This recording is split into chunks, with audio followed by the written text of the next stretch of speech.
saludo a todos, bienvenidos al cuarto módulo del curso virtual Entérese del proceso de paz. El día de hoy los acompañamos María del Pilar Barbosa y Carolina Varela, asesoras de la Dirección Temática de la Oficina del Alto Comisionado para la Paz. El material para este módulo lo pueden consultar en la página del curso virtual. Se trata del acuerdo del primer punto. Este fue publicado por el Gobierno Nacional y las FARC. Y también lo pueden consultar en la página www.mesadeconversaciones.com.co. Los invitamos a hacer una lectura completa. El 26 de mayo del 2013, luego de 7 meses de conversaciones entre el Gobierno Nacional y las FARC, se anuncia que se han logrado acuerdos sobre el primer punto de la agenda del Acuerdo General y que se denominará hacia un nuevo campo colombiano, Reforma Rural Integral. ¿Qué se acuerda entonces en este primer punto? Se acuerda la gran transformación del campo a través de la Reforma Rural Integral. Desde el primer título se envía un mensaje claro de que esto no se trata de una reforma agraria en el sentido clásico de distribución de la propiedad, sino de lo que estamos hablando es de transformar unos territorios y mejorar las condiciones de vida de las poblaciones que allí habitan. ¿Cuáles son los objetivos entonces de la Reforma Rural Integral? El objetivo es que esta reforma transforme y mejore las condiciones de vida de las poblaciones rurales, y para esto entonces lo que se pretende es reducir la pobreza, reducir la brecha existente entre el campo y la ciudad, integrar los territorios, reactivar la economía del campo, pero en especial la economía campesina. Se busca también el cierre de la frontera agrícola que por el conflicto se ha visto afectada y la protección de las zonas con un especial interés ambiental. En últimas, lo que se busca es asegurar el pleno disfrute de los derechos de los ciudadanos del campo. ¿Cómo se logra entonces estos objetivos? La Reforma Rural Integral tiene 3 pilares que ahondaremos más adelante. Estos son el acceso y uso de la tierra, los denominados planes nacionales para la Reforma Rural Integral y los programas de desarrollo con enfoque territorial. Volvamos un poco a los objetivos de la Reforma Rural Integral. Cuando vemos los indicadores de pobreza, los indicadores de cobertura de los servicios del Estado, vemos unas grandes diferencias entre el campo y la ciudad. Es así como tenemos cifras de analfabetismo de la población de más de 15 años, que en el campo es cerca al 14% y en las ciudades es un monto que no llega al 4%. También tenemos que el 68% de los hogares de las zonas rurales tienen algún déficit de vivienda, es decir, no cuentan con una vivienda o su vivienda es inadecuada. Esta cifra en las zonas urbanas llega tan solo a un 27%. Por otro lado, según el Plan Nacional de Desarrollo que está en trámite en el Congreso, cerca del 70% de los niños entre 5 y 16 años que no están en el sistema educativo son niños de las áreas rurales. Es decir, en conclusión, tenemos un campo que es más grande geográficamente hablando, menos poblado y más pobre, que sumado a la presencia del conflicto y a las diferentes manifestaciones de control ilegal del territorio, nos lleva a que tenemos unos grandes retos para implementar la Reforma Rural Integral, unos retos que el país no ha pensado durante muchos años de forma seria y que no se ha implementado acciones de manera adecuada para estos territorios. A lo largo del punto 1 se identifican unos ejes transversales que son los siguientes: participación comunitaria, en la priorización, ejecución y seguimiento a las acciones que se implementen en los territorios. Un trabajo conjunto entre las autoridades locales, regionales y nacionales. Un enfoque territorial que lo que busca y pretende es que las acciones que se implementen en cada uno de los territorios respondan a las particularidades de estos y no sean unas fórmulas inventadas y diseñadas desde un escritorio en Bogotá. Y por último, una promoción a lo que vimos al principio de la agricultura familiar. Aquí es importante mencionar que los acuerdos no agotan todos los temas de la política pública, pero en este punto en particular, y como lo dice el acuerdo, si bien es cierto en el campo colombiano deben convivir las diferentes formas de economía, sí se debe centrar las acciones de política pública en el fomento a la agricultura familiar como un eje fundamental del desarrollo del campo. Volvamos entonces al primer pilar del punto 1, el acceso y uso de la tierra. Sobre este tema es importante mencionar que lo que se habla en el acuerdo es del acceso integral a la tierra. Es decir, no es solo dotar a los campesinos de un pedazo de tierra, sino brindarles una serie de bienes y servicios que permitan que esta tierra sea productiva. ¿Qué trae el acuerdo entonces en este tema? La creación de un fondo de tierras para distribución gratuita a los campesinos sin tierra o con tierra insuficiente. ¿Cuáles son las fuentes de este fondo? Las fuentes de este fondo son los mecanismos y procesos que existen hoy en la legislación colombiana.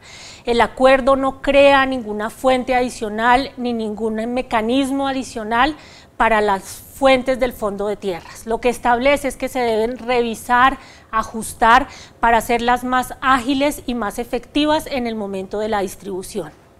Se tienen entonces que las fuentes son la extinción judicial de dominio, la extinción administrativa de las tierras, la recuperación de baldíos que han sido indebidamente apropiados u ocupados y la sustracción de zonas de ley segunda que han perdido su vocación de protección del medio ambiente y tienen una vocación agrícola. Sin embargo, es importante mencionar que para el gobierno nacional la principal fuente de ese fondo de tierras debe ser la recuperación de los predios que han sido ilegalmente adquiridos, es decir, fortalecer el proceso de extinción judicial de dominio. Es bien sabido que muchas de las mejores tierras del campo colombiano se encuentran en manos de narcotraficantes y el acuerdo lo que busca es recuperar estas tierras para los campesinos. Existen además otros mecanismos contemplados en el acuerdo, que son el subsidio integral de tierras y el crédito especial para compra. Estos mecanismos existen hoy, pero tienen muchos problemas en su implementación, entonces se deben revisar también y ajustar para hacerlos más oportunos y que lleguen realmente a quienes necesitan la tierra. Y por último, el acuerdo trae un tema de un programa masivo de formalización de la propiedad. Esto es muy importante porque se reconoce como una de las formas de acceso y no podemos olvidar que este es un acuerdo con las FARC, es decir, las FARC están reconociendo la importancia de la propiedad privada en el campo colombiano. Dependiendo de la fuente de las cifras que consultemos, el campo presenta un grave déficit en el tema de formalización de la propiedad. Según las cifras hay valores del 50, del 70% que dicen que los campesinos en el campo no son propietarios de su tierra, es decir, que entre el 50 y el 70% de los campesinos no tienen un título de propiedad. Todo esto tiene unas implicaciones además en el acceso a otros bienes como el crédito, como la asistencia técnica, y lo que pretende entonces el acuerdo es un impulso a un programa de formalización masiva de la pequeña y mediana propiedad rural que se haga de manera progresiva, que se haga gratuita y que se haga con la participación de las comunidades. ¿Quiénes serán los beneficiarios entonces de estas fuentes de tierra? Aquí también es importante mencionar que no es, como se ha dicho en algunos espacios, que esta tierra es para las FARC. Esta tierra es para los campesinos, los trabajadores con vocación agraria, sin tierra o con tierra insuficiente, y que prioriza a las mujeres cabeza de familia y a los desplazados. Es importante también que el acuerdo menciona que el mecanismo de selección de los beneficiarios debe ser también un mecanismo participativo. El gobierno es consciente que uno de los temas centrales para que el acceso a tierra tenga éxito es la mejor forma de escoger a los beneficiarios. El mecanismo de seleccionar a los beneficiarios debe ser adecuado y debe llegar entonces la tierra a quienes lo necesitan. Otro de los problemas que mencionan muchos estudiosos del campo en el país es el problema de seguridad jurídica de la tierra. El acuerdo plantea entonces que para garantizar la efectiva protección de los derechos de propiedad se creará una jurisdicción agraria que deberá tener capacidades y presencia en los territorios, que deberá además complementarse con mecanismos alternativos de resolución de conflictos y que deberá garantizar el acceso ágil y oportuno a la justicia, sobre todo de los menos favorecidos. Un tema grueso del acuerdo y que apunta tanto al adecuado uso de la tierra, a la desconcentración de la propiedad improductiva y de nuevo a la seguridad jurídica de la propiedad, es el tema de la formación y actualización del catastro rural multipropósito. Aquí es muy importante tener en cuenta que el país tiene serios problemas con el catastro rural. El catastro urbano está mejor formado y actualizado que el catastro rural. Tenemos problemas en los mapas, tenemos problemas en la definición de linderos, tenemos problemas técnicos para la misma elaboración del catastro. El acuerdo entonces lo que plantea es que en un plazo razonable se pondrá en marcha la formación y actualización del catastro rural, que además estará acompañado de un sistema adecuado de cobro y recaudo del impuesto predial, respetando la independencia de las autoridades locales en esta materia. Otro de los grandes problemas que aquejan al campo colombiano son los problemas de uso del suelo.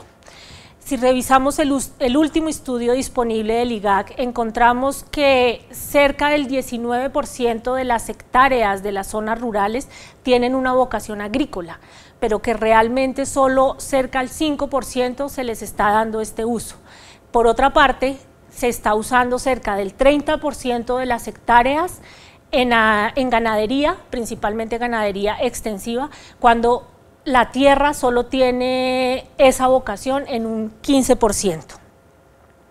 Con el objetivo entonces de promover el uso adecuado del suelo, se trae en el acuerdo entonces los siguientes puntos. El primero es que deben definirse desde el más alto nivel unos lineamientos que permitan acercar el uso del suelo a su vocación real. Esta formulación de estos lineamientos debe verse alimentada tanto por las visiones y el bien común que se construyan en los territorios con el fortalecimiento de mecanismos participativos en la definición de esos lineamientos del uso. Segundo, unos instrumentos de diálogo entre gobierno, comunidades y empresa que busque plantear unos objetivos comunes en un territorio. Tercero, unos incentivos a la reconversión productiva. Y cuarto, y de nuevo, unos mecanismos alternativos de conciliación y resolución de conflictos. Por último, y como ya se mencionó, uno de los objetivos de la reforma rural integral es el cierre de la frontera agrícola y la protección del medio ambiente. En el país existen cifras que nos hablan de que en un año se está deforestando cerca de lo que sería 2 veces la extensión de un departamento como el Quindío en hectáreas de bosque. El acuerdo entonces trae que para este cierre de la frontera agrícola y protección del medio ambiente se debe adelantar un plan para delimitar la frontera agrícola, un plan de zonificación ambiental. Se deben además desarrollar participativamente unos planes de desarrollo con las comunidades que habitan o colindan estas zonas de interés ambiental. Y por último, y no menos importante, es el tema de las zonas de reserva campesina, que en el acuerdo están en el tema del cierre de frontera agrícola y protección del medio ambiente. Aquí es importante también hacer una claridad. El acuerdo no crea nuevas zonas de reserva campesina, el acuerdo no le da autonomía a esas zonas de reserva campesina y el acuerdo no le entrega a las FARC esas zonas de reserva campesina. El acuerdo lo que trae es el reconocimiento, como existe desde la ley 160, de la importancia de estas zonas para la protección del medio ambiente, para la producción de alimentos y para la desconcentración de la propiedad. En ningún momento, como mencionaba, entonces se crean nuevas zonas. El acuerdo lo que trae es que el gobierno se compromete con el cumplimiento de los planes de desarrollo de las zonas que ya existan o de las que se creen en el marco de la legislación vigente. Seguimos entonces con María del Pilar, quien nos va a hablar de los planes nacionales para la reforma rural integral y de los programas de desarrollo con enfoque territorial.